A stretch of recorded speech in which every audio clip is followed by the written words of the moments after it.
Chapter 75. Don't fight anymore. Gu Mingming shook her head while shouting, but her shouts did not seem to have any effect. The males at the bottom of the tower tried their best to charge upwards, turning a blind eye to their companions being beaten down by Leah one after another.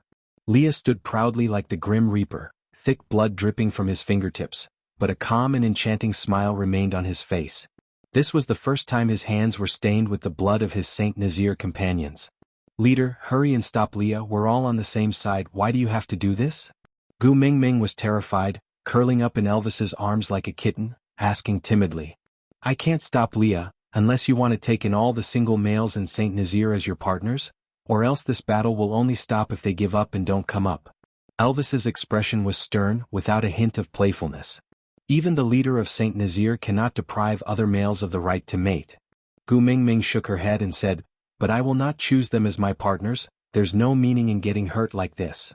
Elvis placed a finger on Gu Mingming's lips, moving the hand that was supporting the back of her head forward, sending Gu Mingming's little face to Elvis's lips. Elvis first kissed Gu Mingming's forehead lightly, then slowly moved his lips from Gu Mingming's cheek to her ear. His warm breath sprayed onto Gu Mingming's ear, moist and deep. I'm very happy to hear you say this. But don't be too cruel to them. At least, give them a chance to fight for it. No. Since I will not choose them, why should I let them get hurt for this false hope? Gu Mingming watched as males dashed up the wooden tower one after another, drenched in blood, to the point where she could not even see their faces clearly, before being thrown down mercilessly by Leah. It was the height of the second floor, males fell down one after another. Gu Mingming did not even have the courage to look down to confirm if they were still alive. And this bloody situation was still continuing, just to fight for a chance that she would not give them at all. No, it should not be like this. However, Elvis only smiled as he circled the agitated Gu Mingming in his arms. He used his chin to gently rest on her head as his gaze landed in the direction where another male had been beaten down by Leah. He said arrogantly, it's every male's pride to fight for the female he likes. Whether he won or lost, it was a supreme glory. You can refuse to accept them, but don't deny them the chance to prove their sincerity to you, understand? But sometimes, Gu Mingming really could not understand what was going on in the minds of males with terminal male cancer. She knew that males had excellent hearing. They would definitely be able to hear her loud voice. But even so, he continued to charge forward. He clearly knew that he could not defeat Leah, much less Elvis, but he did not have any intention of retreating. Instead, he became braver as he fought, as if he was proving Elvis's words. Today is your coming-of-age ceremony. You just have to sit here and watch us fight for you. Gu Mingming really felt very helpless. She just had her period and they had to make it so bloody. What the hell was going on? She watched as the males charged forward with a heart full of passion, but were beaten down before they could even say a word to her. As long as they could still stand up, they would continue charging forward as if they did not know pain, and then get beaten down again. Chapter 76. This senseless bloodbath lasted for an entire night. When the sun rose from the horizon the next day and the first ray of sunlight shone on Gu Mingming's face, deafening cheers erupted from below the wooden pagoda. Gu Mingming turned her neck in a daze and looked at Elvis, who had been hugging her the entire time, with a pair of numb and empty eyes. Yes, this night Elvis did not make a move at all. Leah alone blocked a single male from the tribe. It's over. Elvis patted Gu Mingming's back lightly, then held her under her armpits with both hands and lifted her above his head, facing the first ray of sunlight.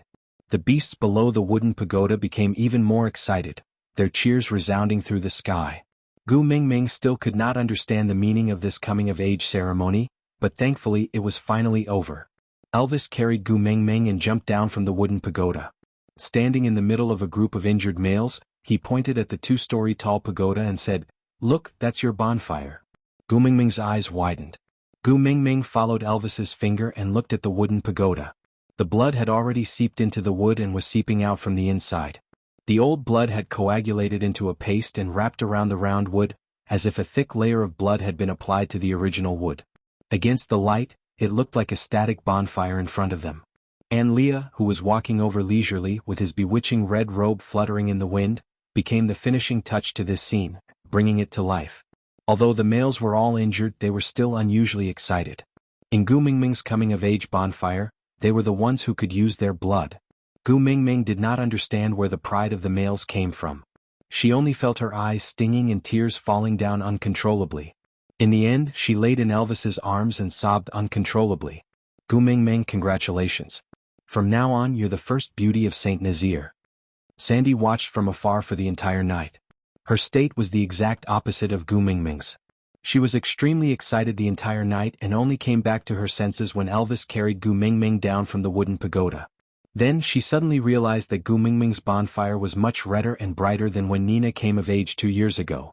This meant that the males in Saint Nazaire acknowledged Gu Mingming more, so she naturally became the new most beautiful female in Saint Nazaire.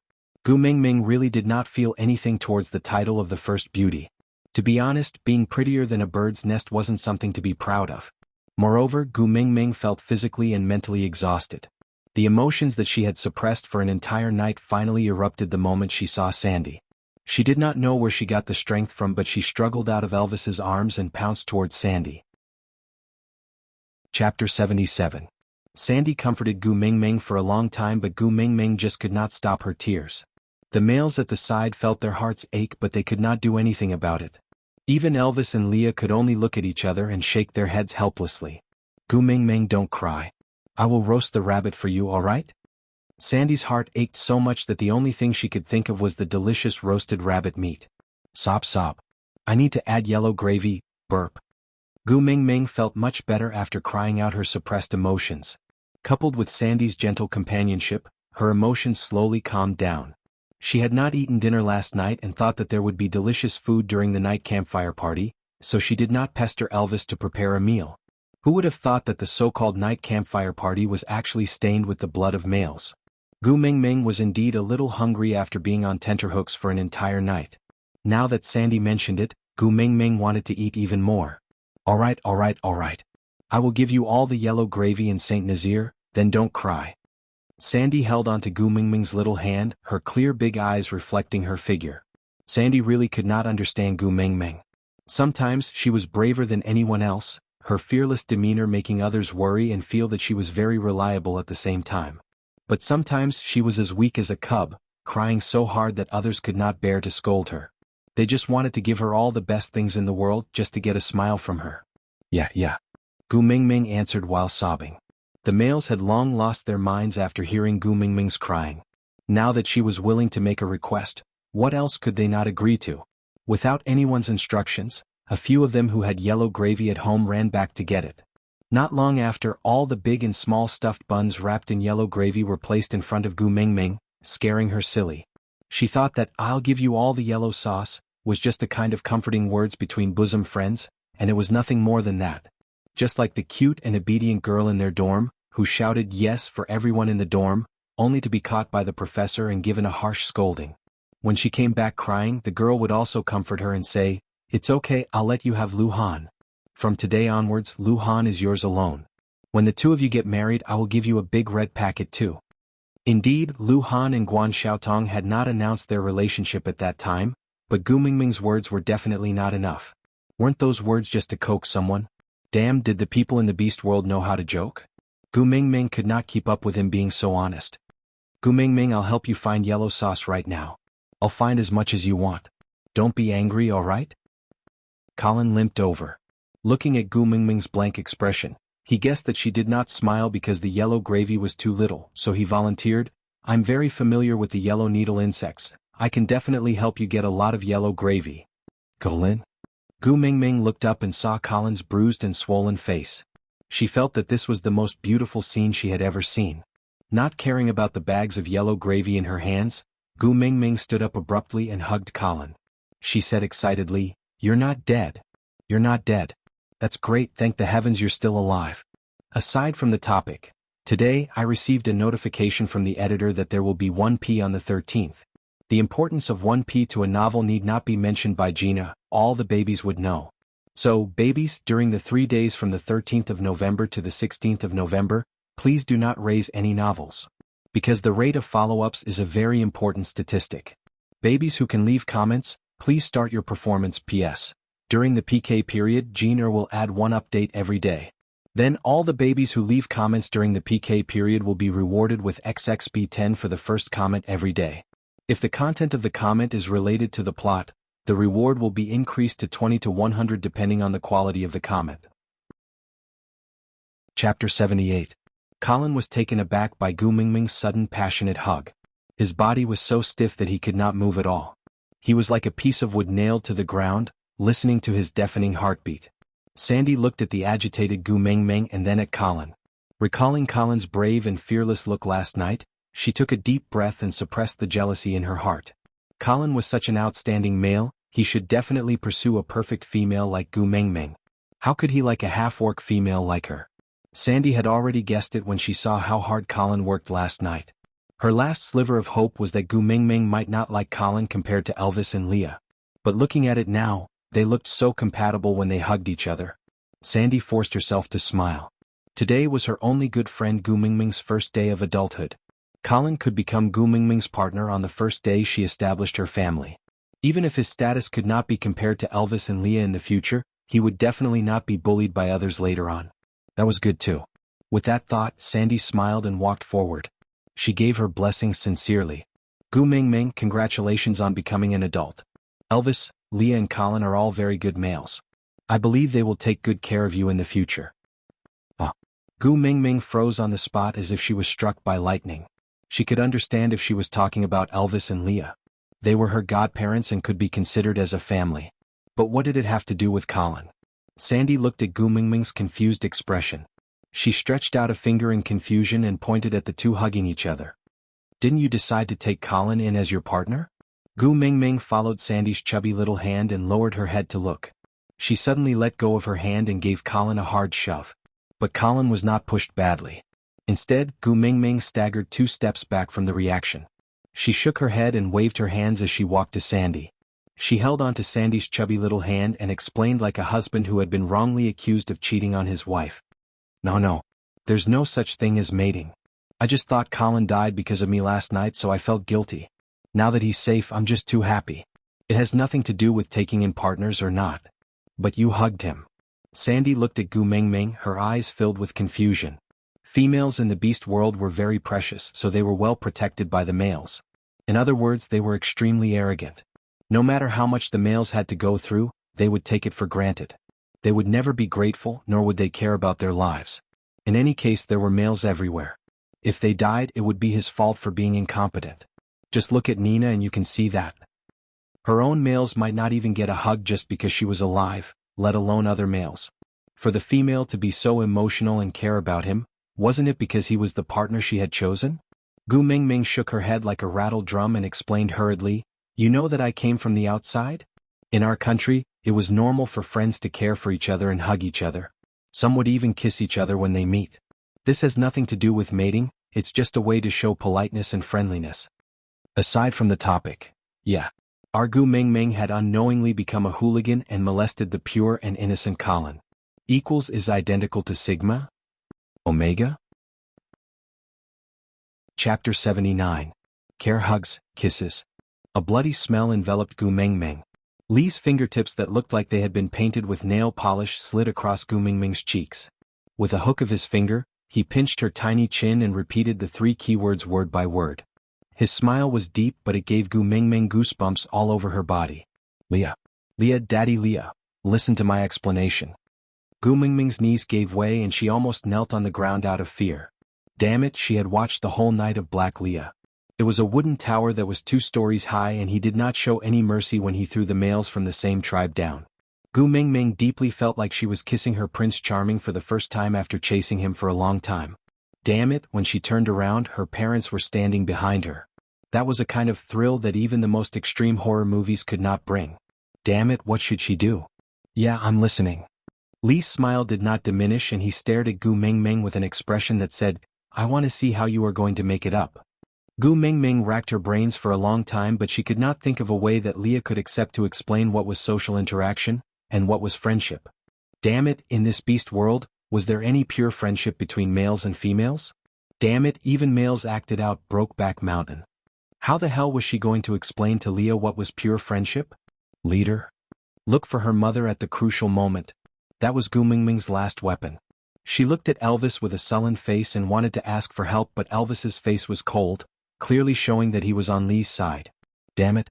Wasn't family education where one played the good cop and the other played the bad cop? When her father wanted to beat her to death, shouldn't her mother pounce on her father's thigh and say, "If you want to hit me, don't hit me, I'm still a child"? Why was it that when it came to her, her parents were on the same side? Where's the good cop? Where's the bad cop? Gu Mingming instantly felt that life was hopeless. She clenched her teeth and raised her head. Yes, our concern, hugs and kisses are all expressions of politeness. But I have no politeness. Li's smile softened and became doting.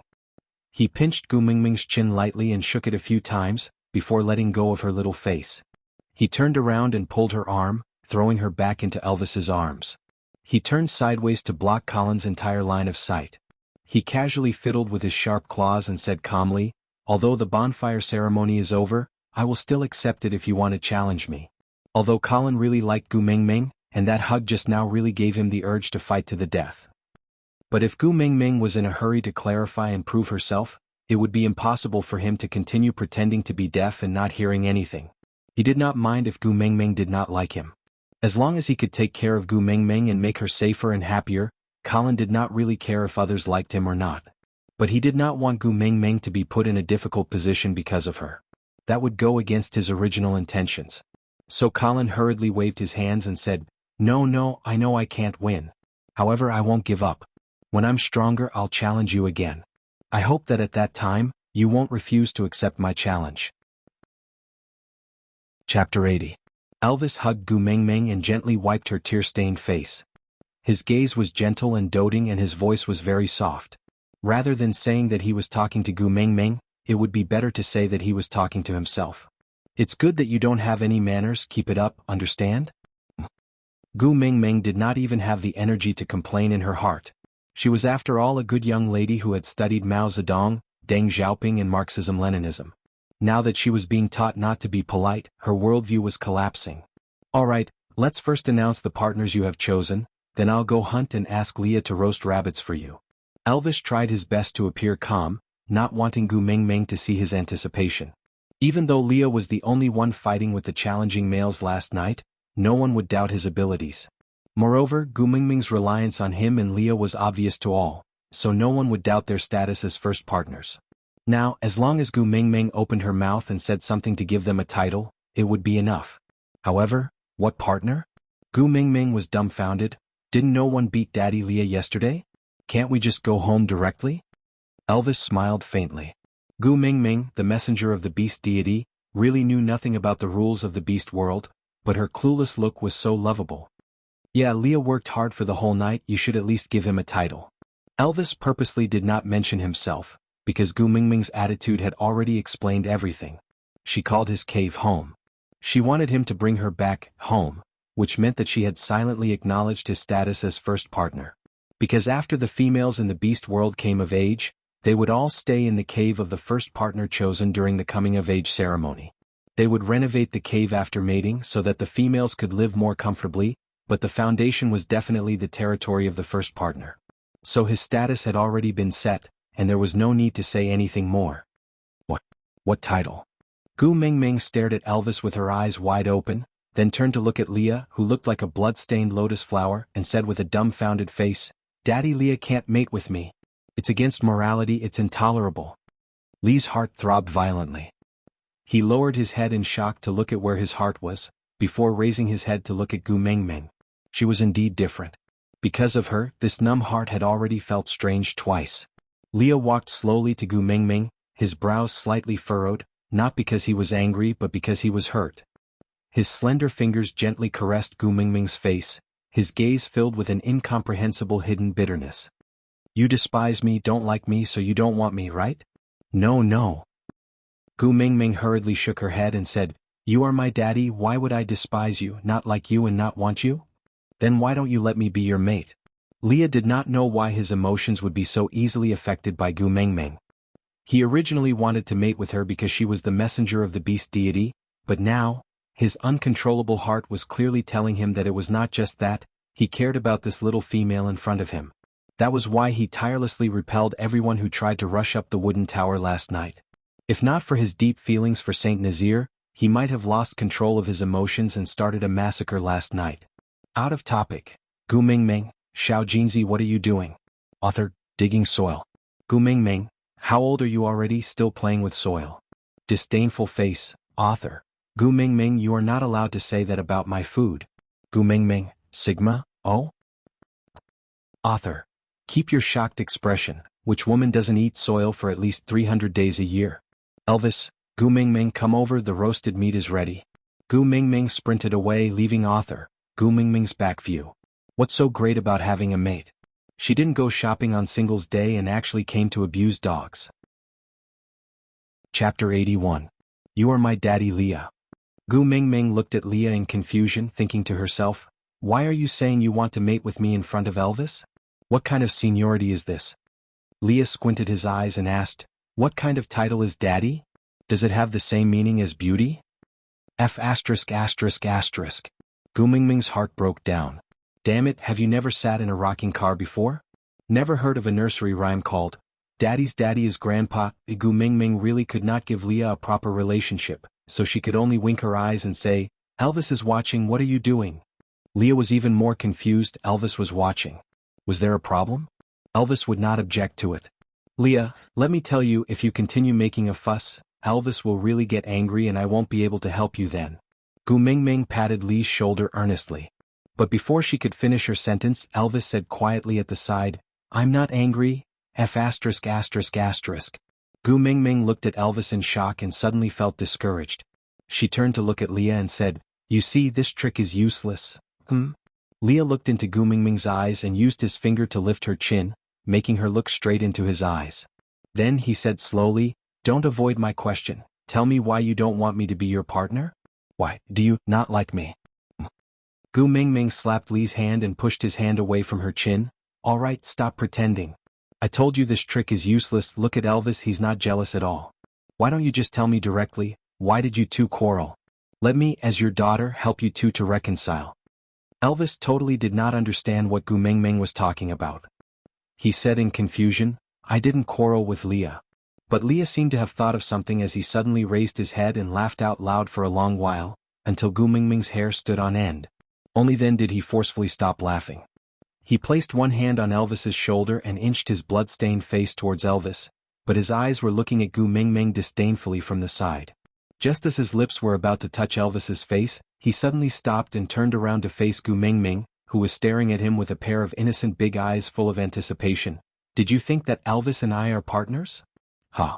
Gu Mingming felt embarrassed as if she had been exposed. Didn't they say that it could only be understood and not explained?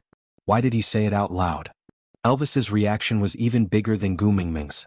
It was as if he had been struck by lightning, and it was to the extent that he was charred from the inside out. His face was extremely black as he squeezed out word by word from between his teeth. Leah and I are both males. Gu Mingming looked at Elvis and said helplessly, I know, but so what? You shouldn't be so concerned about how others see you. You're not living for those people who only know how to spread rumors. It's because you're always so concerned about how others see you and not willing to face your own feelings, that's why Leah is forced to be like this. Gu Mingming got more agitated as she spoke. She pulled Leah over and pointed at him. Look at him, look at him. How much did you force him to think of using mating with me to force you to face the feelings between you two? When are you going to stop running away? Gu Mingming's serious and angry face made Elvis really want to pry open her little head to see what was inside. Aside from the topic, come sing with me. Chapter 82. Leah, who was clearly in the midst of it all, pretended to be aggrieved while trying to hold back his laughter. He nodded his head cooperatively and looked at Elvis with a gloating expression. Elvis's forehead bulged with a thick and huge frown. He gritted his teeth and shouted, Leah. After being roared at by Elvis, a pair of furry triangular ears suddenly appeared on Lee's head. The position was the same as Sandy's little bear ears, but they were not brown like Sandy's ears. Instead, they were pure white and furry little ears without any impurities. Lee's action gave Elvis a shock. The anger he was about to explode was forcefully suppressed in his chest. One must know that a fully transformed orc would not have any beast characteristics. Could it be that Lee's ears, had they degenerated? But there was no precedent in the beast world. Elvis was about to say something when he saw Lee's fluffy big tail swinging around behind him. This time not only Elvis but all the orcs in St. Nazaire were shocked. Leah, degenerated? He degenerated in fear after being roared at by Elvis. Well, Leah. Elvis's brows furrowed into a dead knot. He opened his mouth but did not know what to say. The reason why Saint Nazir could fight for a place among the strong enemies was not only because of his martial skills, but also because of Li's schemes. No matter who was missing, Saint Nazir would always be in a precarious situation and would become the target of others' attacks at any time. Especially when Gu Mingming, the messenger of the beast deity, was about to descend. Once Gu Mingming's identity was exposed, Saint Nazir would become the target of everyone. But at this time, Leah degenerated?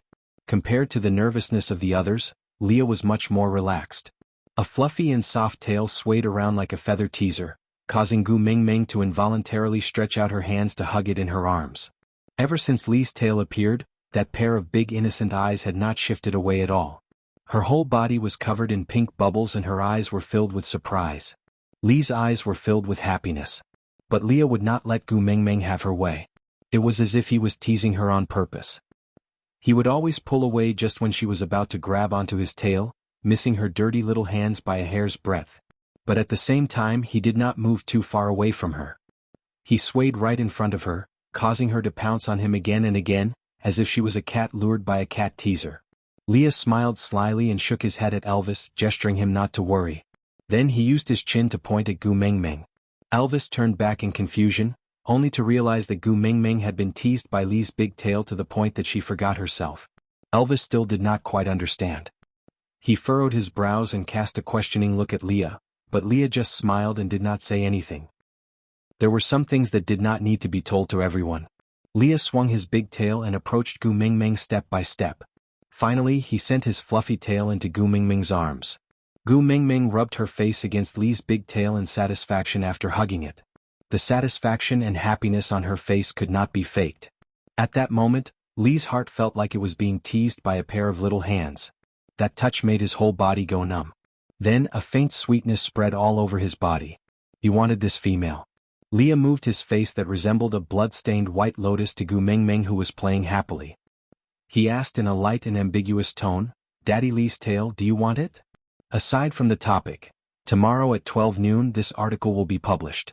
Once again I beg my little babies not to keep reading for the next 3 days. From the 13th to the 16th, please follow the article every day and leave more comments. If anyone wants to reward Jean Eyre and Gu Mingming, please focus on pampering them during these 3 days.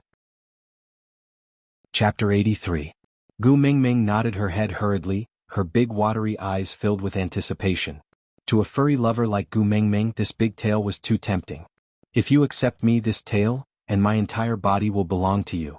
Leah inched forward, half leaning his body to cater to Gu Mingming's height. His pair of slender hands had already retracted his sharp fingertips, leaving only his white and slender fingertips, gently caressing Gu Mingming's little face with a tactile sensation. His tone was filled with endless ambiguity and extreme temptation. But Gu Mingming was so engrossed in the big tail that she could not pull herself away, but she still had her rationality, even though it was just a strand. Whoosh! Leah pulled away slightly, and the big tail in Gu Mingming's arms slipped out of her hands. Gu Mingming instinctively reached out to grab it again, but she only grabbed air. As for Leah, he transformed into a snow-white fox, looking at Gu Mingming with a holy and arrogant posture. He lifted one of his front paws to his lips, and stuck out his pink tongue, licking his paw nonchalantly. Gu Mingming's HP was already empty. Her last bit of rationality completely broke, and she pounced over to hug Li's neck, burying her entire body in Li's pure white fur in satisfaction. A faint grassy fragrance entered her nose, mixed with Li's unique scent. That was a hidden wildness, barely visible and only faintly discernible, that was the most fascinating. Leah smiled lightly in his heart. It was really rare to see a female that liked a male body so much. If he had known this earlier, why did he use the fox seductive fragrance on her yesterday? Wouldn't it be settled if he just revealed his true form? Leah bit Gu Mingming's collar lightly, flung her onto his back, then moaned softly to Elvis, before sprinting away like a ray of light. Elvis shook his head helplessly, then transformed into a wolf and followed closely behind. The males under the wooden pagoda could only watch as the black and white shadows disappeared before their eyes, and none of them had the right to chase after them. Just now, Leah let Gu Mingming get on his back, right? Male A said. Yeah, I didn't see wrongly this time. Leah really carried Gu Mingming on his back. The male B replied. In that case, Mela suddenly recalled the day when Gu Mingming first came to St. Nazir. Elvis also threw her on his back and ran away. At that time they thought they had seen wrongly. But now that she thought about it, St. Nazir's strongest fighting power and wisest witch doctor seemed to be willing to submit to Gu Mingming, offering her their lifelong loyalty. Yes, we didn't see wrongly that day. Elvis carried Gu Mingming on his back then. Male B and Male A had the same idea. The two injured males gave each other a fist bump and smiled against the sunlight.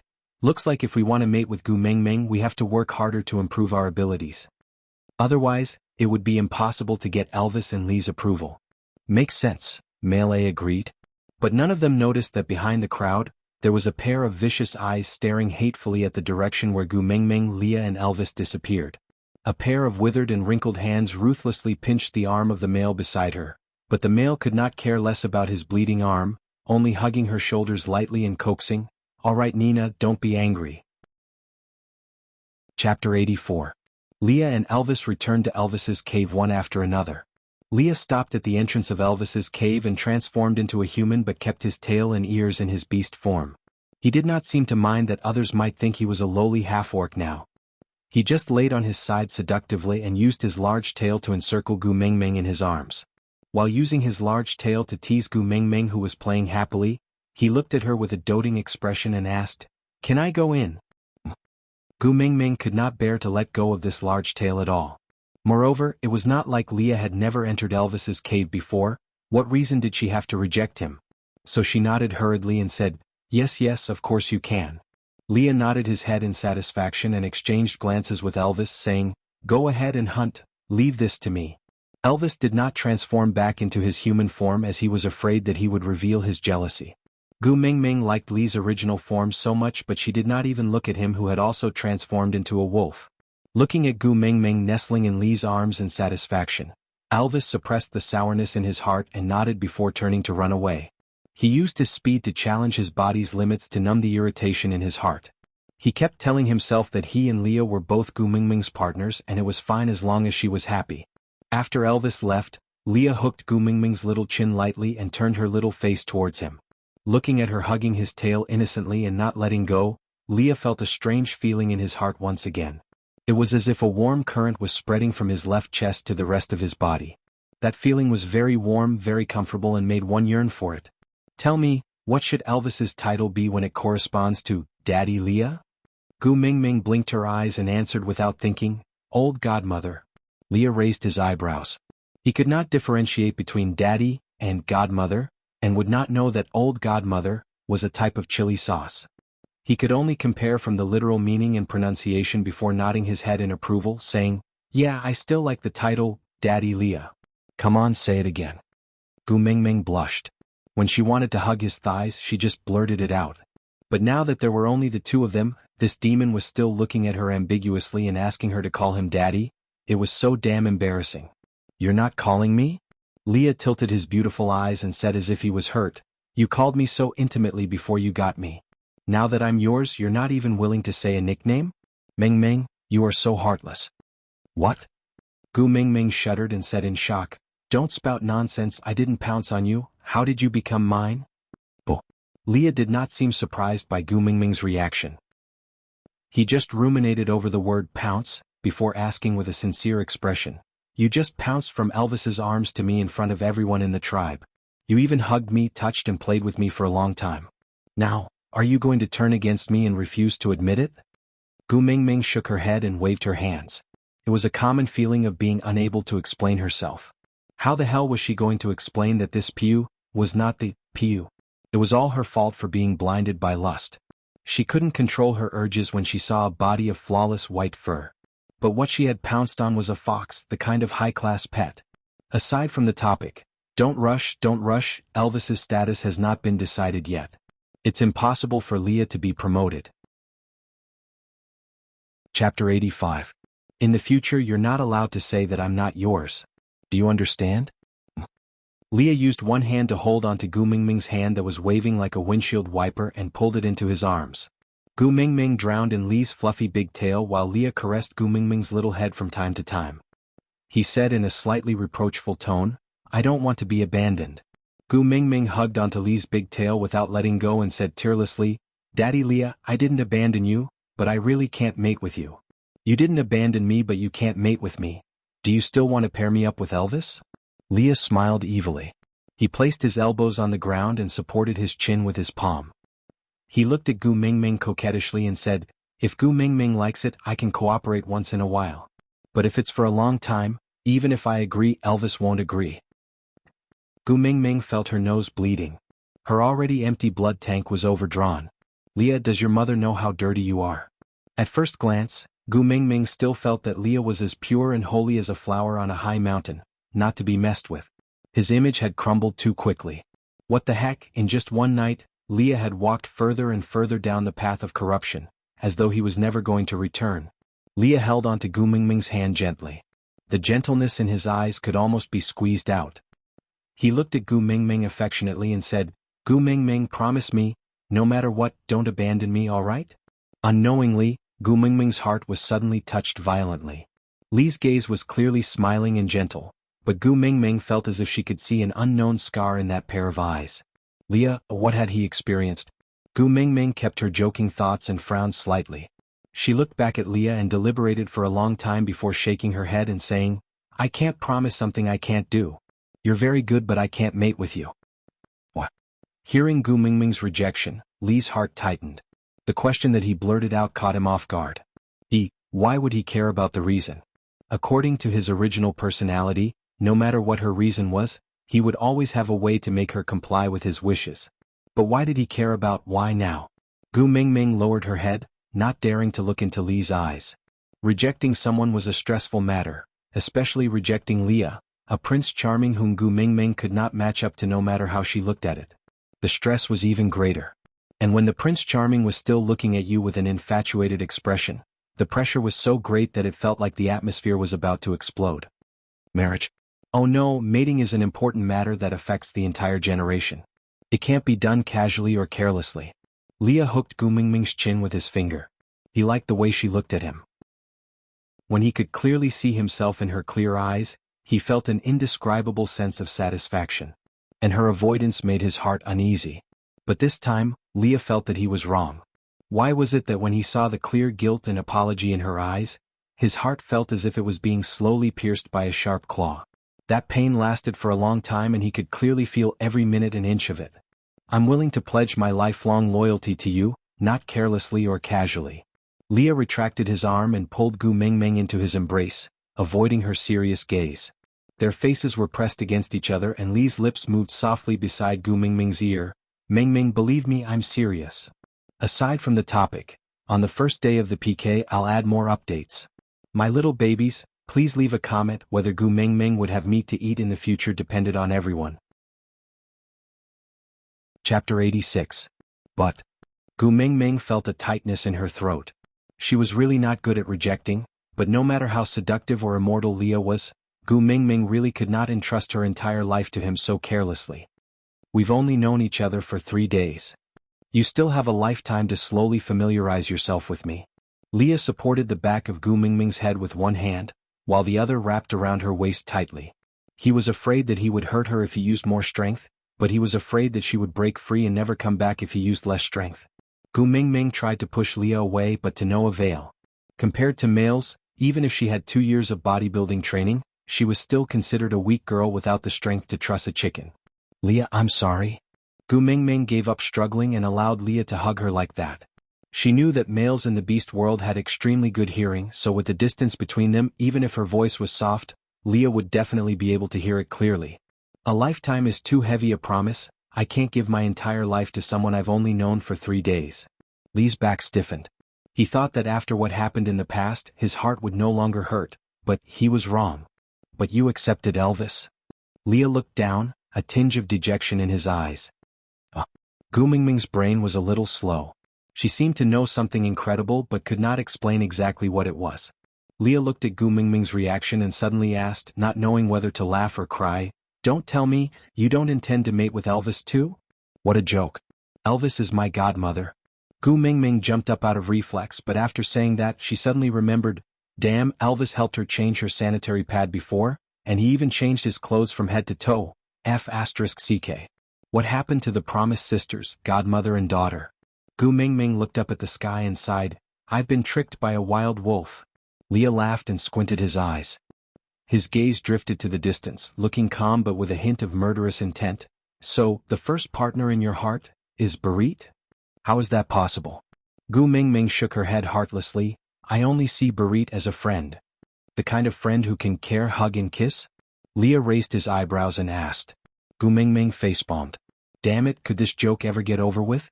Seeing that Gu Mingming did not reply, Leah curled his large tail and scooped Gu Mingming into his arms.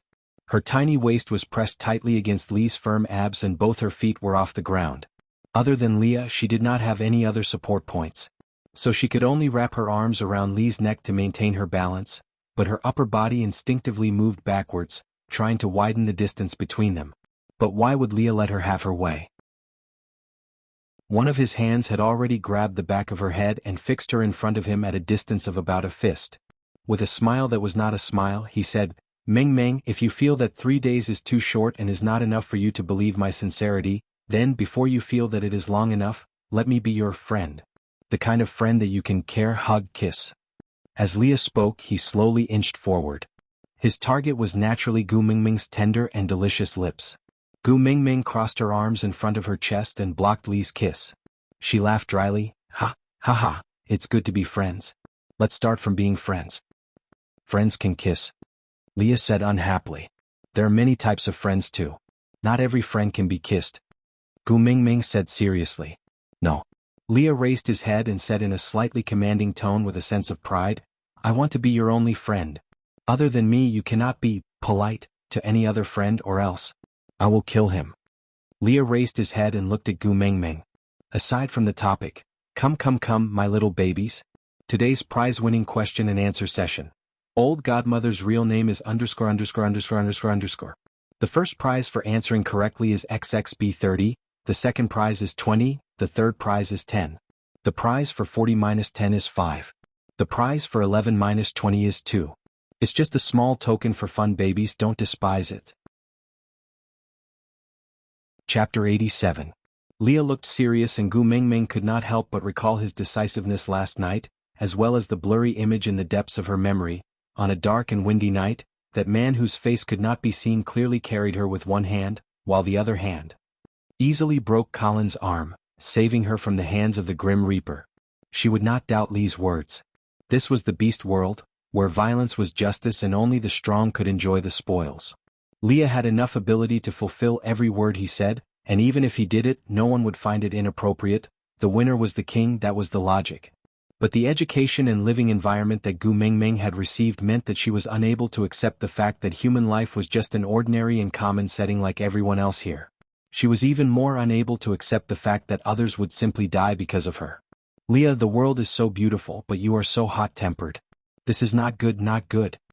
Gu Mingming nodded her head seriously, trying to convince Leah to give up on that cruel idea. Lee's coquettish gaze landed on Gu Mingming's little face. His index finger gently lifted her little chin and accepted her gaze. The corners of his lips curled up slightly, making him look extremely flirtatious, graceful and noble with unparalleled elegance. "Call me Daddy." For some reason, Leah liked this title very much. Even though he did not know what Daddy was. Gu Mingming's lips twitched. What an instant drama. She even suspected that what Leah had said just now was purposely teasing her. "Not calling me that." Gu Mingming turned her head away proudly, who was not a baby. "Really not calling me?" Leah was not angry, he just swayed his big tail lightly and looked at Sandy who was walking towards them from afar, deep in thought. He said, "This world is not so beautiful after all." Gu Mingming followed Lee's gaze and saw that Sandy had already walked to the edge of Elvis's territory, receiving a pile of unknown things from his males. She carried them and walked towards them. Leah seemed to be doing it on purpose, his slender and bony fingers stretched out one by one in front of Gu Mingming, his fingertips growing sharp nails at a speed visible to the naked eye. Was he going to be irritable? Gu Mingming immediately gave up on her principles and hugged onto Lee's thighs. "Daddy Leah, please calm down." Leah pretended to be hesitant as he looked at Sandy and then at Gu Mingming. He asked with 30% threat and 70% anticipation, "Between Sandy and me, who do you like more?" Gu Mingming flattered him without any principles. "I like Daddy Leah." Leah smiled in satisfaction and retracted his fingernails. He tapped Gu Mingming's little nose lightly and said, "Don't call others daddy, this title belongs to me only." "Yes, Daddy Leah." Gu Mingming nodded her head vigorously. She did not have the habit of going around looking for someone's father, so why would she not agree? Good. Leah was extremely satisfied. Although he did not gain Gu Mingming's approval to become her partner, it was already a good progress to be able to live together with her. Leah did not want to force Gu Mingming too much in case he scared her. So he rubbed her furry little head and said, "Go and play with Sandy, I think Elvis should be back soon. Daddy Leah will roast the rabbit for you later." Gu Mingming really wanted to tell Leah that calling himself Daddy Leah was very chinibyu, but when the words reached the tip of her tongue, she chose to swallow them back into her stomach. She nodded obediently and said, "All right. Out of topic, oh yes. Just to clarify, all activities are limited to little friends who leave messages in the message area of Xiaoxiang Academy. Because Xiaoxiang's authors don't have a backer on QQ reading, we can't set up any rewards. Dear readers, if you are willing to have fun with Jeaner, please download the Xiaoxiang Academy app. Also, leave a message, leave a message. Collect, collect, collect. Chapter 88.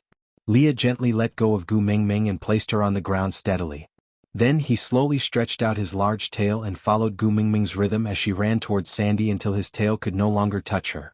Leah retracted his tail and looked at Gu Mingming's radiant smile with a doting expression. He pondered over what Gu Mingming had said just now. The world was so beautiful. Yeah, it was indeed beautiful. This was unprecedented. Leah turned around to start a fire. Although he was fearful of the fire demon, it was a necessity for his Gu Mingming to eat. So what if he had to use his bones as firewood?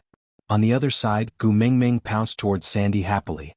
She took the things from her hands and asked, "Why did you bring so many things over?" Sandy distributed the things to Gu Mingming and said, "You left just like that just now and forgot to take the yellow gravy that everyone gave you." Gu Mingming slapped her forehead in realization. Then she rubbed her hands together with a money grubber face and said, "Ayaya, that's great Sandy, you're really my lucky star. Elvis just happened to go hunting. Let's roast meat with honey later." Sandy remembered that Gu Mingming mentioned before that their original tribe called the yellow gravy honey.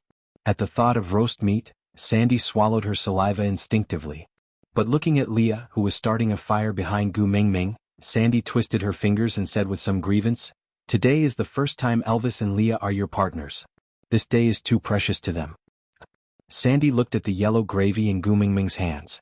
She imagined the combination of the sweet yellow gravy and the delicious roast meat and what kind of amazing taste would be produced. That would definitely be an unprecedented delicacy. Wiping away the saliva that flowed down from the corner of her mouth, Sandy endured the huge torment in her heart and said, "I'll come and eat with you next time." Before she finished her sentence, Sandy had already turned around to leave. But her pair of meaty feet were rooted to the ground and could not move an inch. Gu Mingming looked at Sandy's struggling back view and the meaty hands that were purposely left behind for her to hold. She burst out laughing. She walked to the front of Sandy and stuffed the yellow gravy into her arms. "Leah, Elvis and I don't have that kind of relationship. If you want to know the details, why don't you stay and eat with us? Let's talk while we eat?" Sandy's heart sank into two huge whirlpools. The whirlpool on the left was why Gu Mingming said that Leah and Elvis did not have the kind of relationship she had imagined. The whirlpool on the right was, when would the roasted meat be cooked? Which one should I ask first? Sandy was extremely conflicted. Gu Mingming looked at Sandy's conflicted expression and nudged her with her shoulder. "Stop daydreaming and come over to help." Okay. Sandy was a little excited. "Help?" Gu Mingming asked her for help. Ever since she was young, she had only been waiting to eat, drink, and be taken care of. When she was young, it was her father, and when she grew up, it was her partner. They had always told her, "Be good and wait, it will be ready soon." This was the first time someone had asked her for help. Sandy was so agitated that she almost cried, but Gu Mingming had no idea what kind of feeling she had brought to Sandy's heart. Wasn't it normal for best friends to help each other out? Sandy blindly followed behind Gu Mingming, her little hands clutching the sides of her dress nervously. Her eyes shone with anticipation and nervousness. What would Gu Mingming ask her to do? She seemed to not know how to do anything. Aside from the topic, Jean brought Gu Mingming, Elvis and Leah, asking for love in all sorts of ways. Please don't be a novelist, you must catch up with the updates. Chapter 89. Gu Mingming skipped to Lee's side with Sandy. At this moment, Leah had just started a small fire by mimicking how Elvis had drilled wood to start a fire on the punishment platform. Leah frowned slightly. Animals had a more sensitive sense of smell than humans, and orcs had a better sense of smell than animals. The smoke had obviously made Leah choke. Gu Mingming had always been a person who took pity on beauties. Her heart ached when she saw Leah in pain. She hurriedly took over the wooden stick from Lee's hands and said, "It's all right, Daddy Leah, go and rest. Leave this to me and Sandy." Lee's lips curled up slightly. He liked how Gu Mingming was concerned about him. With a slight curl of his big tail, he circled Gu Mingming and placed her behind him, using his body to block the smoke for her. He looked at her gently from the corner of his eye and said, "My heart will ache if I choke you." Thump, thump. Daddy Leah was really good at flirting. Gu Mingming felt her bones soften and she almost drowned in Lee's faint smile that could turn all living things upside down. "No way. No way." Gu Mingming turned to look at Sandy, who was sitting obediently at the side. "Are those your males squatting and smelling the smoke over there?" Sandy looked in the direction that Gu Mingming was pointing at. She then turned around and nodded at Gu Mingming. "Yeah, it's Bode and the rest. Why don't they come over?" Gu Mingming was puzzled. Sandy seemed to be used to Gu Mingming's lack of common sense. She did not think much about it and just patiently explained. "This is Elvis's territory. Without his permission, other males cannot enter as they please. If not for you, even a female like me cannot enter as she pleases." Gu Mingming asked in a daze, "Has Elvis always been so unsociable and doesn't interact with others?" Sandy could not help but shake her head. "It's not that Elvis is unsociable. Every male has his own sense of territory. He can't offend any other males or else he will be seen as a provocation and be attacked." Gu Mingming blinked and rubbed her chin. "Then what if I want to look for you in the future? If I accidentally enter someone else's territory, won't I die a horrible death?" As Leah added dried leaves to the fire, he said nonchalantly, "Don't worry, you have Elvis and me, no one can hurt you." Gu Mingming's eyes sparkled like stars. She clasped her hands in front of her chest and looked at Leah with admiration. "Daddy Leah is so reliable." Leah smiled without saying a word. He was in a good mood as he added a bunch of dried leaves to the fire, almost extinguishing the small flame that had just started. "Gu Mingming, why did you call Leah Daddy? What exactly does Daddy mean?" Sandy tilted her head and asked Gu Mingming with a curious look. "Papa." Gu Mingming felt a deep sense of despair.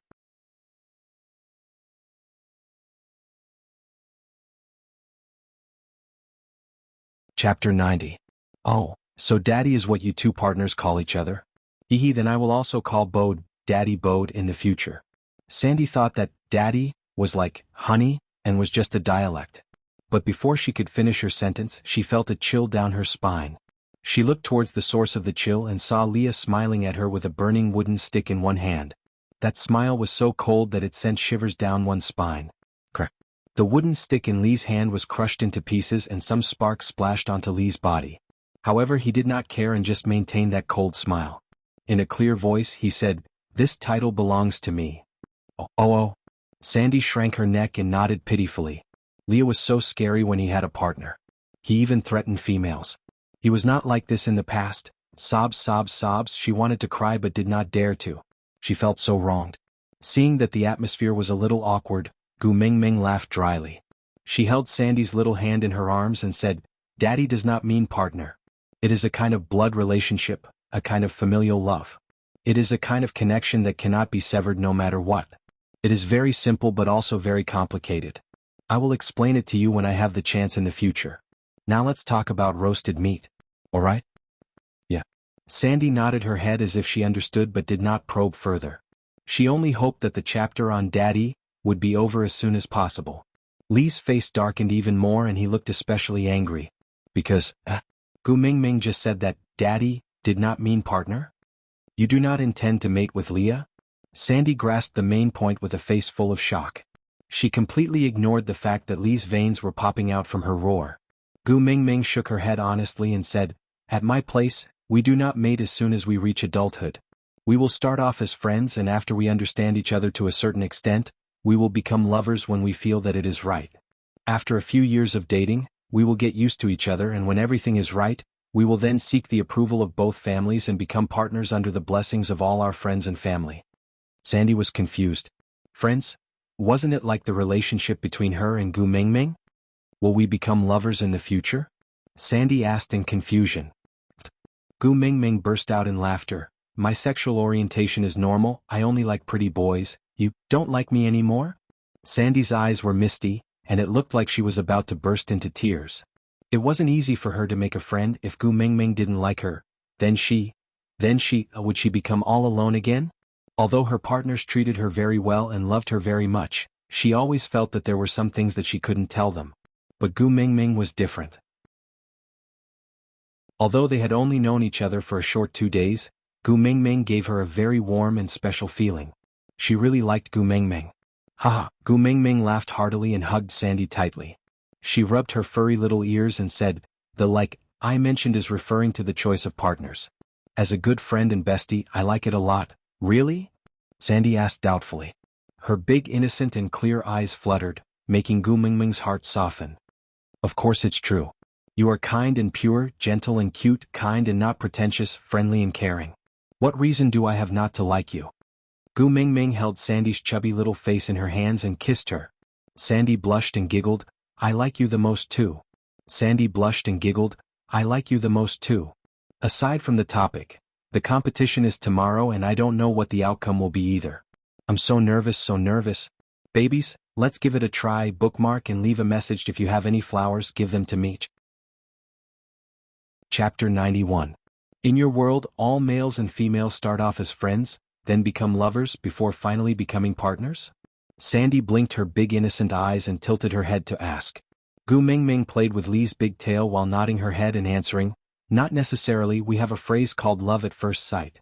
It's two people who can recognize each other in the bustling crowd, as if they are the other half of you that you have been searching for years. Then, the heavenly thunder and the earthly fire went out of control, and they got married just like that. Oh, marriage means mating." Sandy nodded her head as if she understood, then continued asking, "Then why didn't you fall in love with Leah at first sight?" Cough cough. Gu Mingming almost choked to death on her own saliva. Sneaking a peek at Leah, he was indeed smiling, but that smile looked dangerous no matter how she looked at it, as if he would rush up and strangle Sandy anytime.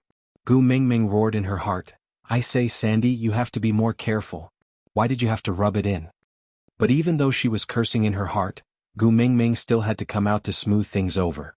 So she shrugged her shoulders and avoided Li's gaze guiltily. It was clearly written in his eyes, "Please start your performance, I am waiting to hear your explanation." Gu Mingming opened her mouth to say something, but almost bit her own tongue. But Sandy did not let it go and added another stab, "Don't you like pretty older brothers? Leah's so pretty." Gu Mingming face-bombed. She decided to give Sandy the Best Bad Friend award. But Leah smiled and whispered into Gu Mingming's ear like a spring breeze, "In the entire beast world, I am afraid there is no one more good-looking than me, so, you like me, how about that?" Haha. Gu Mingming thought to herself, was Daddy Leah selling himself? Wasn't he afraid that she would really pounce on him after being obsessed with him? Oh, he definitely did not know that there was a phrase in the modern world called fast food love, the kind that leaves after eating without taking responsibility. Just as Gu Mingming was fretting over how to reply, she saw a black wolf with something in its mouth dashing towards her from afar. Strangely enough, Gu Mingming did not feel afraid at all when such a ferocious beast pounced on her. Instead, she felt a sense of familiarity and intimacy. She jumped down from Li's tail, waved at the black wolf and shouted, "Leader!" Elvis's heart warmed. This was the first time he understood the meaning of family. In that dark, cold cave, there is a little girl waiting for you to come back. That was why he unconsciously sped up when he was hunting just now, as if something was pulling him back quickly. So, this was what it meant to be anxious to return home. It was only because she was waiting for him, and he couldn't wait to see her wave at him. As Elvis decelerated, he transformed into human form to prevent himself from crashing into her. Elvis grasped the perfect distance. After he completed his transformation and deceleration, he stood steadily in front of Gu Mingming, with a distance of half a step between them. Holding a bunch of rabbits in his hand, Elvis could not wait to wrap his other hand around Gu Mingming's shoulder and bring her into his arms. Gu Mingming, who was clearly a small ball, so soft that it seemed as if she would break with just a little force, had such an indescribable and wonderful power that made him yearn and go crazy. And Gu Mingming, who was in his arms, felt even crazier. "Leader, where's your beast skin dress?" Aside from the topic, Gu Mingming, "Sandy, it's the group interview time now. May I know how do you feel about receiving the honor of being the best worst friend?" Sandy, Firstly, I want to thank my papa and mama. Without them, I would not have been born. Secondly, I want to thank CCTV, Beast World TV and all the other TV channels. Thank you for everyone's recognition and love for me. Of course, the person I want to thank the most is my best friend, Gu Mingming. If it wasn't for your help, I would never have received this award. Half of this honor is mine and the other half is yours. Chapter 92. Bobo. Leader, your clothes. Gu Mingming said each word with a trembling voice. Her entire body froze and she did not dare to move an inch. Yes, she was a girl who was slightly infatuated with girls, but that was only in the area of moving her mouth. When it came to real combat, she had the heart but not the guts to do it. Elvis hugged Gu Mingming, not willing to let go. He enjoyed the endless warmth that she gave him, and the blissful feeling that spread throughout his body made him sink in and infatuated with her. Where are your clothes? Gu Mingming swallowed her saliva. Damn, every single hair on her body was reminding her that she was being hugged by a naked male. Any careless touch would cause goosebumps all over her body to fall off. I threw it on the way. Elvis would never say that his beast skin dress was torn off by a tree branch because he was in a hurry to see her. He was too stingy to turn back to pick it up for 2 seconds, so he transformed into his beast form and ran back. Gu Mingming swallowed her saliva and silently cursed Leader for being so rich. The fist-sized luminous pearl was crushed just like that, and the top-quality fur was thrown away just like that. Rich? What about that? Sandy is watching. Gu Mingming really wanted to push Elvis, but any random movement of hers now would very likely cause her to touch something that she should not touch. So Gu Mingming could only stiffen her body and breathe carefully, afraid that it would cause unnecessary misunderstandings. Elvis's lips curled up and a strange feeling spread in his heart. She minded other females seeing his body. Help me wear it. Elvis stretched his hand out to Leah, and Leah took down the beast skin dress hanging near the entrance of the cave and threw it to him. Elvis caught the beast skin dress steadily and hooked it with one finger to hang it in front of Gu Mingming, looking like he was going to be naked if she did not help him wear it. Gu Mingming was free and hurriedly took a small step back to widen the distance between them. But this step back, she could see it even more clearly. Gu Mingming, whose face was as red as a pig's liver, snatched the beast skin dress from Elvis's fingers and wrapped it around Elvis's waist messily. She tied a dead knot in a flurry and only heaved a sigh of relief after ensuring that it would not fall off. He awkwardly changed the topic. Boss, what did you hunt back? Rabbit. Elvis picked up a bunch of rabbits tied together with grass that he had casually thrown aside and passed it to Gu Mingming. Yeah, after squatting down he realized that Gu Mingming's beast skin dress was worn really well. Although it was so tightly wrapped around his flesh that a slight movement could break the dress, the suffocating feeling was still pretty good. Look, there's a red mark on her waist. How beautiful it is. How artistic. Oh, the feeling of pain was just right to make every cell in his body excited so deliciously. Elvis's smile grew wider. He decided that unless Gu Mingming personally took off this dress, he would continue wearing it like this. Gu Mingming's face was still burning hot. She had no time to pay attention to Elvis's strange expression and Lee's deep gaze. She just took the rabbits and frowned her delicate crescent brows, asking, Boss, did you catch all the rabbits in this nest to extinction? Yeah. Elvis replied with a single word cheerfully. He did not know what extinction meant. Gu Mingming lifted the bunch of rabbits in her hands and asked, Even the nests? Not a single one was left behind, right? Yeah. Elvis continued nodding his head cheerfully. Gu Mingming's lips twitched. She sat cross-legged on the ground and started to untie the little rabbits. She said as she untied them, You should at least leave a descendant for others, or else we won't have any rabbits to eat in the future. Aside from the topic, my babies, today is the last day of the PK, collect your comments and click them. Tomorrow when the results are out, I will inform my babies immediately through the author's words. Today's prize-winning question and answer. Gina is planning to do something. Please listen to the question. Are you a fan of Air Meng or a fan of Lai Meng? Or, are you a fan of Air Meng? Leave a comment and tell us your faction. Let's see how many people are on the same side as you. Chapter 93. All right. Elvis did not care about the reason as long as she said it, he was willing to do it. Gu Mingming untied the 4 little rabbits and looked around. She handed the rabbits to Sandy and ran to a nearby place to pull the tree vines. The tree vines did not look too thick, but it took some effort to pull them out. Gu Mingming pulled until the skin on her palms broke, but she did not manage to pull off 2 to 3. She could only hold onto the tree vines and turned back to look at Elvis pitifully. Leader, please protect me. All right. Elvis's eyes were filled with indulgence and love. He walked forward slowly and pulled lightly, causing the tree vines to fall onto the ground. Is it enough? Elvis looked at Gu Mingming, who was squatting on the ground to pick up the tree vines, and asked. Enough, enough.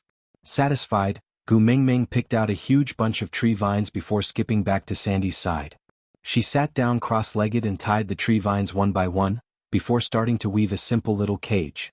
She asked while weaving, "Leader, you only hunted rabbits? Nothing else?" Elvis's eyes lit up with smiles. He thought that the messenger of the beast deity could only eat rabbits. He had been worrying on the way back, wondering if he could catch enough rabbits to feed her for the entire winter. Hearing her question now, did it mean that the messenger of the beast deity could eat other things other than rabbits? This would greatly increase her chances of survival. To Elvis there was no better news. Just cows, sheep, pigs and so on. Gu Mingming said while weaving the cage. Elvis thought for a while. If there was anything similar between rabbits, cows, sheep and pigs, it should be that they were all animals with 4 legs on the ground. Following this pattern, Elvis tried asking, "Cows, sheep and pigs are rarely seen. Tigers, leopards and wolves, are they okay?" Gu Mingming was so shocked that she looked up at Elvis in shock. Was it really okay to have such a heavy taste? You still eat wolves? Gu Mingming could not accept the truth. Elvis was a wolf himself, how could he still eat wolves? Wouldn't it feel like he was eating his own kind? Just thinking about it made her feel burdened. Elvis, however, was unconcerned. He just shrugged and said, "Becoming food is the fate of the weak." Haha. Gu Mingming was speechless. The weak were prey to the strong, survival of the fittest. There seemed to be nothing wrong with this barbaric era. Hence, Gu Mingming could only shrug her shoulders and did not reply. She quickened her pace and in no time she had finished weaving the small cage. Sandy was already looking at Gu Mingming with starry eyes full of admiration. She felt that Gu Mingming was practically glowing. Gu Mingming opened the small door of the cage and placed the little rabbits inside one by one. She then used tree vines to make a lock and finally placed the cage in a shady spot at the entrance of the cave. She turned around and said to Sandy, "Let's keep these 4 little ones as pets and play with them." Sandy tilted her head and blinked. "Why don't you raise males as pets? She can make us happy and take care of us." The corners of Gu Mingming's mouth twitched. In his heart, he cursed. "Sandy, can you not use such an innocent expression and tone to say such hardcore words? What do you mean by raising males as pets? F******. Why does it feel like a landlord raising a mistress? How could a good socialist youth do such a thing?" Thinking about this, Gu Mingming's eyes darted towards Elvis and Leah. Damn it, these 2 fellows were just like the cool version of Teacher Cat in Natsam's Friends account, and the black version of Sesomaru in Inuyasha. With this kind of physique, how could they be pets? Are you kidding me? Aside from the topic, the Kill Temple of Sesomaru in Inuyasha does not have a black version. If you want to see it, please Photoshop it yourself. Another thing, Inuyasha is an anime with a more aged feel. Many children should not have seen it before. But for the details of the Kill Temple, you can refer to the cover of this article. That furry and handsome male is our Kill Temple. Chapter 94. Leah noticed Gu Mingming sizing him up and inched his face closer to Gu Mingming with evil intentions.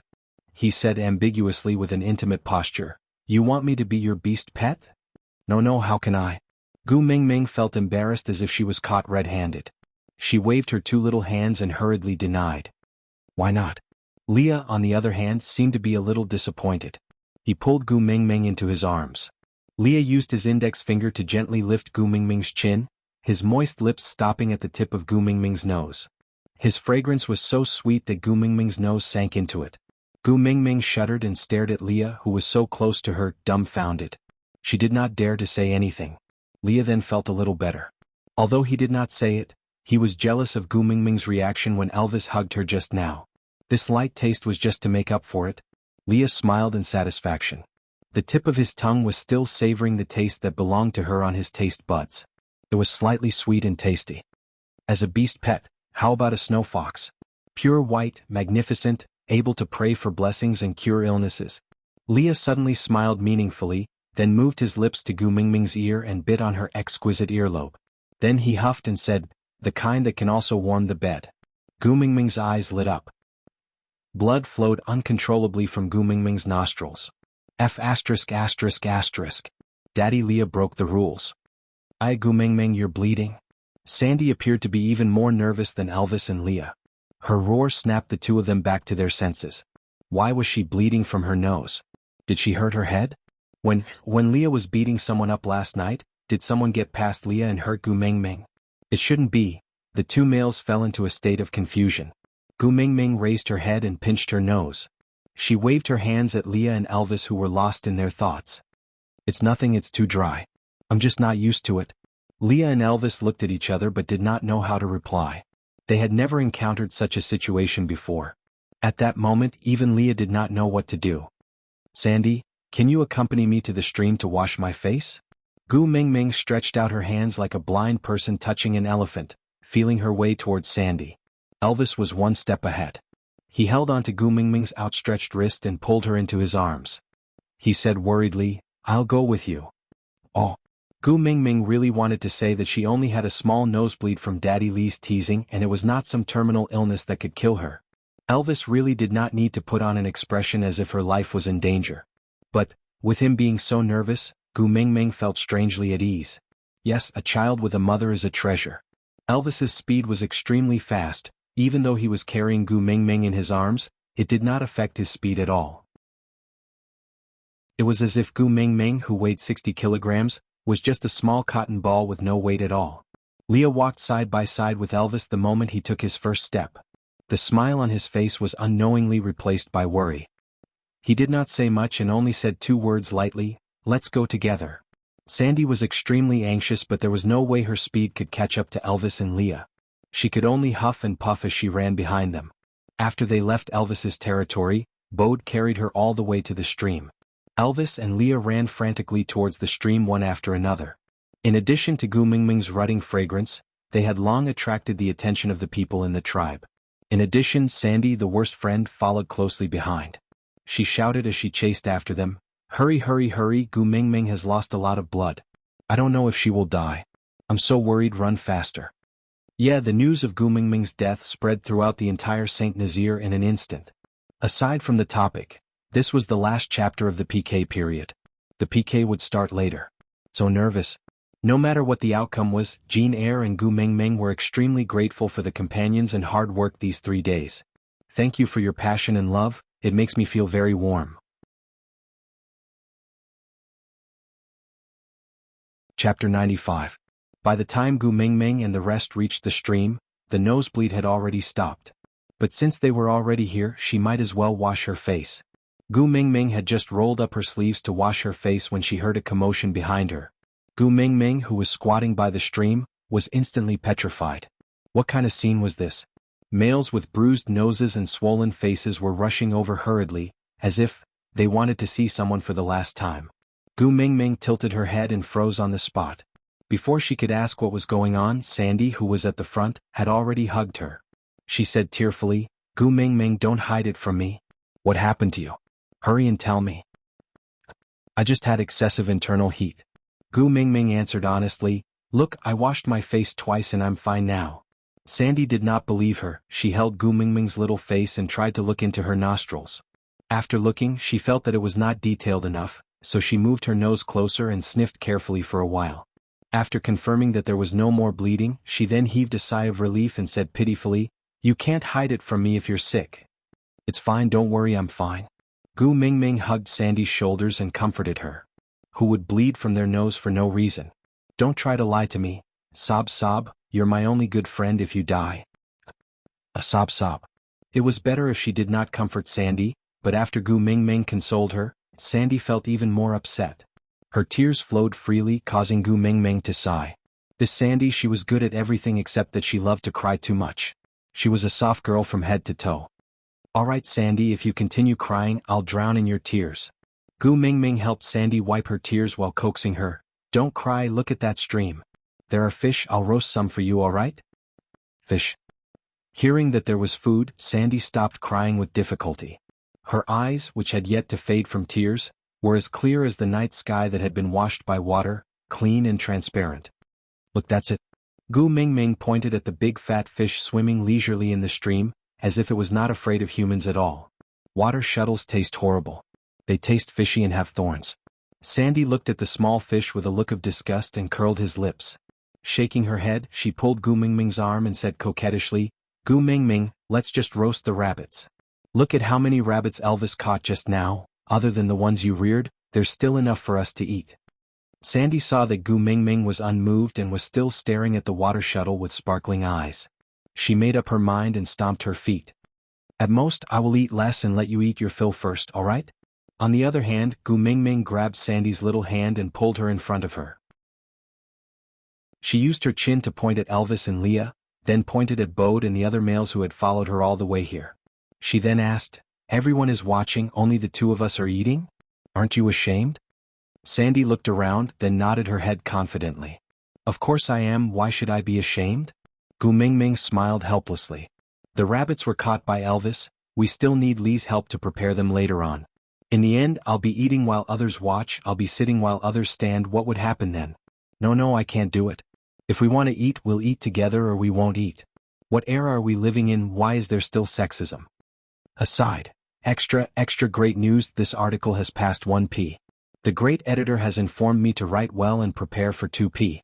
During the PK period, thank you little cuties for your support and crazy calls, thank you little babies Black Sleeves Fragrance, and Yu Yen for their flowers during the PK period. Also thank you QQ Bookstore, Xin Yen's Night, for his 388 reading B-Bean. Chapter 96. Of course, Sandy did not know what gender discrimination was because the beast world had always been like that. It was only right for females to have priority in all resources. But, it was also right for females in the beast world to be willful, especially for the first beauty of the tribe like Gu Mingming. She could do whatever she wanted. Not to mention a mere water shuttle, even if Gu Mingming picked up a rock from the ground and said it was a delicacy, there would be males who would stand out to chew it into pieces and praise it as delicious. Anyway, the males would be the ones to eat the worst food, so Sandy did not insist and just treated it as playing with Gu Mingming. She nodded her head and said, "All right, whatever you say. But we have to agree, after you roast the water shuttle, we will roast the fish to eat." "All right." Gu Mingming nodded her head, then looked at Bode and Sandy's other males who were following behind Sandy. They wanted to get closer but seemed to be afraid of Elvis and Leah. She rubbed her chin and smiled sneakily, "But we can't let Elvis prepare everyone's food by himself, right? Can we ask those from your family to come over and help?" Sandy turned around to look at Bode. Just as she was about to nod her head, she hesitated and peeked at Elvis and Leah from the corner of her eyes.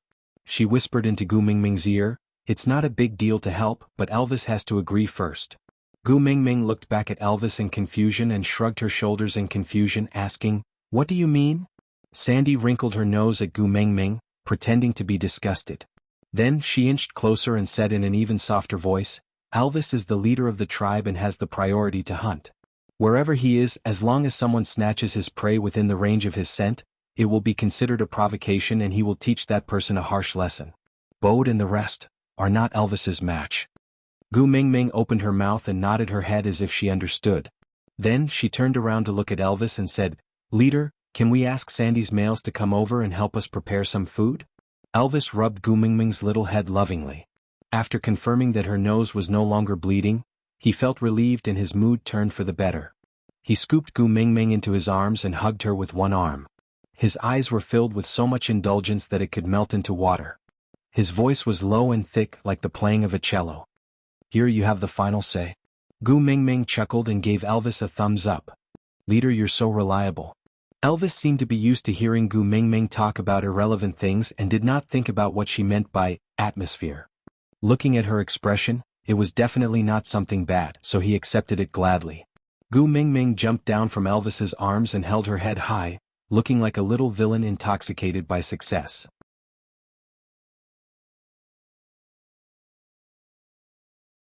Chapter 97. At that moment, Gu Mingming still did not know what kind of weird ingredients she would face later on. Looking at everyone's energetic looks, he grinned and thought to himself, "Looks like everyone is hungry. You guys."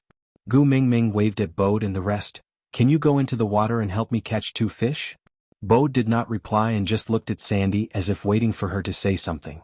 Sandy nodded without hesitation and said, "Of course, Bode is a very good swimmer."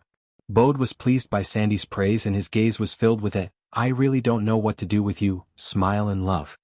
He nodded and said, "Sit by the shore and wait for me. Don't go near the stream, understand?" Sandy pouted. She was obviously not too happy. Gu Mingming would ask her for help, but Bode and the rest still treated her like a piece of trash and only asked her to wait by the side. Good girl. Bode cupped Sandy's chubby little face with both hands and waited for her promise with anticipation in his eyes. "I know, hurry and go." Although Sandy was unwilling, she did not have the heart to resist. Used to, what a scary word. After getting Sandy's promise, Bode nodded his head in satisfaction. He gently kissed Sandy's forehead and said gently, "Wait for me." Then he untied the beast skin skirt tied around his waist and transformed into a leopard. With a leap, a yellow shadow leaped into the water. Perhaps it was because the people in the beast world did not like to eat fish, so these fat and strong fish did not have any sense of danger. Even if a ferocious beast like Bode jumped into the water, they did not care. They swam and ate whatever they wanted as if they did not care about Bode at all. Bode raised his claws and slapped the water, splashing water up to a meter high. Before the water droplets fell back into the stream, 2 fishes as thick as Gu Mingming's thighs landed in front of Gu Mingming. "Handsome." Gu Mingming instinctively praised him.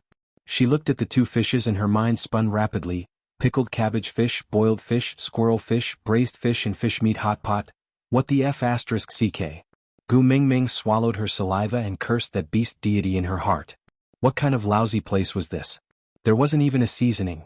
Sob sob sob, every time it was time to eat, Gu Mingming would miss the borders of the modern world. Now that he thought about it, instant noodles were simply the best in the world. While Gu Mingming was lamenting the lack of spices, Leah and Elvis had already stepped into the stream. However, neither of them transformed and maintained their human forms.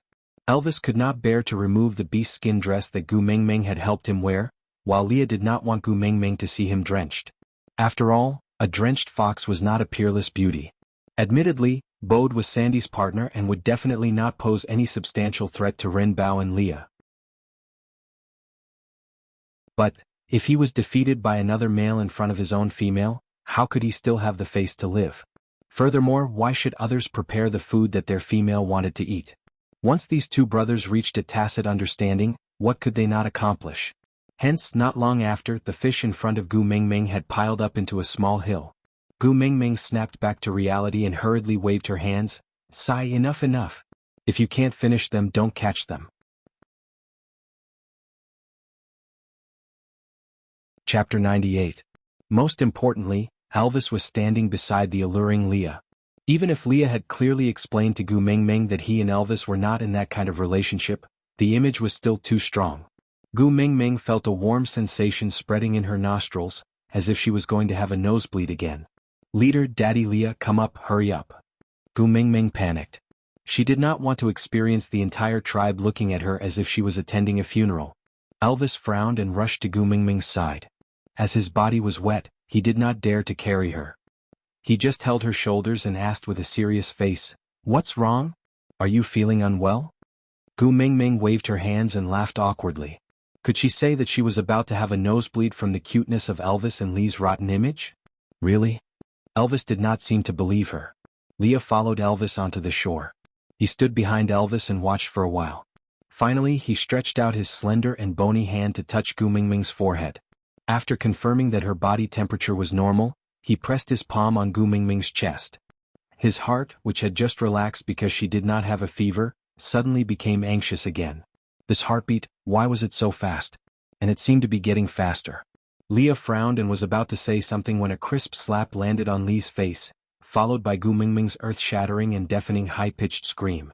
Leah frowned. Leah frowned. Leah was bewildered by the slap and Elvis was even more dumbfounded by Gu Mingming's scream. Even Sandy, who had been watching from the side, was dumbfounded and did not know what had happened. The one who reacted the fastest was Bode.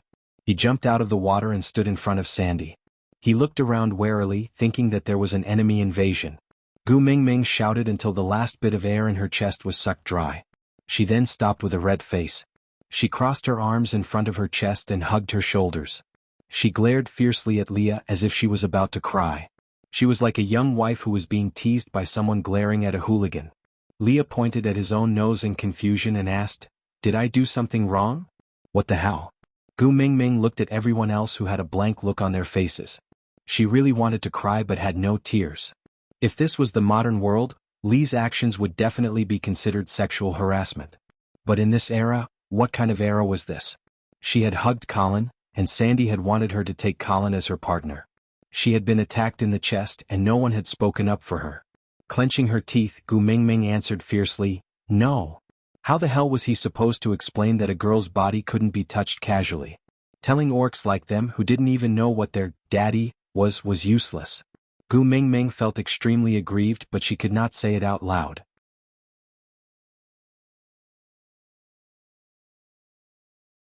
Chapter 99.